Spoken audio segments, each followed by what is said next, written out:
This is from a guy called John Smeton, and his question is to you, Dorian. I'm curious, why did you downsize a lot recently in the past year or so, and how's your health? Well, it wasn't really a conscious thing to like, oh, I want to downsize. First of all, I mean, obviously I've got injuries from training in the past with all the heavy weights and everything. And then I did some jiu-jitsu and some grappling with a mate of mine that's big into that, just because I wanted to do it, I wanted to try something, people are saying to me, Dorian, you're crazy, you're a middle-aged guy, you're doing this bodybuilding all these years, why don't you take up golf? I'm like, because it's boring, I want to do something, I've got to push myself, I've got a challenge. So I did that for a bit, and my supraspinatus in my shoulder that was already badly damaged, I got taken down, fell on my shoulder, pop, supraspinatus is gone. I had it repaired surgically, but for whatever reason it didn't stay on. So I've got no supraspinatus in my left shoulder, which makes it very weak structurally. So I noticed slowly there was like more and more exercises that were getting awkward and restricting and everything. And I thought, hold on, like, what are you doing here, Yeah. Why do you need to do this? Let's try the yoga. Started getting more flexibility and started really getting into that and getting interested in it. And I've been weight training all my life without hardly any break. And I thought, you know what, like, it wouldn't hurt to give the weights a break for a bit, yeah? Do you put the same passion and energy as Mate, I do cycling up hills like this, yeah, and it's a killer over in Spain, especially when it's, and I just enjoy that, pushing myself to the limit, and I couldn't really do it with the weights anyway, because I couldn't do it, I couldn't lift that, and if I tried, I'm just going to damage myself more, and I'm getting older, and I want to be able to be active and doing things. When I'm older, I don't want to be like, I can't lift my arm up past my shoulder because I've wrecked it. So you've still got that drive to make you feel something alive. Absolutely. I mean, yoga's a different thing, but I mean, in yoga, I'm pushing myself to like get more range or hold the pose better or whatever, or control my breathing better. And I can do that, and I can do the cycling up the hills in a mountain, and it's lovely weather and stuff like that. So I can push myself. With the weights, I couldn't push myself. The only thing I could push myself was on the legs, because I got no injuries that are bothering me there. And then I was like, well, I've got these massive quads here, and I can't get in my jeans properly, and they're getting in the way when I do yoga, so stop doing the legs as well, So slowly, I go to the gym once a week and I do some rehab stuff on my shoulder.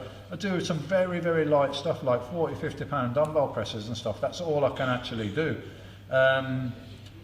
And I thought, well, if I'm going to continue doing this and trying to stay as big as I can, I'm like, who am I doing it for now? Yeah. I'm not doing it for me now, because I don't care.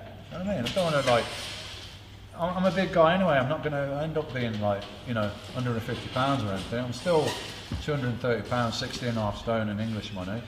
So, I like to stay lean. I like to stay cardiovascular fit. I do the cycling, I do kettlebell, I do intense cardios on the machine, stuff like that. So I like to stay in shape. I think I'm in great shape cardiovascularly. I've got a resting heart rate of under 50, which is really good cardiovascularly. I'm lean, got pretty low body fat and everything. So I'm really happy with the way I look. I don't feel the need to be that guy anymore. I've done that, But don't you ever walk up to the dumbbell rack, grab a pair of dumbbells, look in the mirror and think, fuck, that knurl on that bar feels fucking great. Yeah, but I know that if I try and lift it, it's going to hurt me. It's not going to do anything good, It's not going to do anything good. So I'm quite happy that I'm able to train anything, cycling, yoga, cardio, whatever. I was even doing CrossFit for a bit just for fun, just to challenge myself. Same as when I did the martial arts and the jiu-jitsu and everything. I wasn't particularly good at it or anything, but it was challenging, learning things, and the cardio. When I was training with some of the guys that fought in the UFC, were doing cardio and conditioning work mainly, and I loved it. It was great. I like to push myself a little bit, and I can't do that with the weights now. Can't do it. So I have to accept that and do something else. And actually, I went to Hugo Boss a couple of months ago, and I didn't stop talking about it. It was exciting, man. I bought a suit off the rack, first time in my life, yeah? So, I know the young guys that look at my picture and say, oh, I don't even miss a bit. No, I don't miss that, because that was then, I did that then, it was relevant then, and, I did it to the max, more than anyone had ever done it, ever before, and probably ever will in the future. No one's ever applied themselves like that, great job, Dorian, thank you very much, but I'll finish with that, yeah?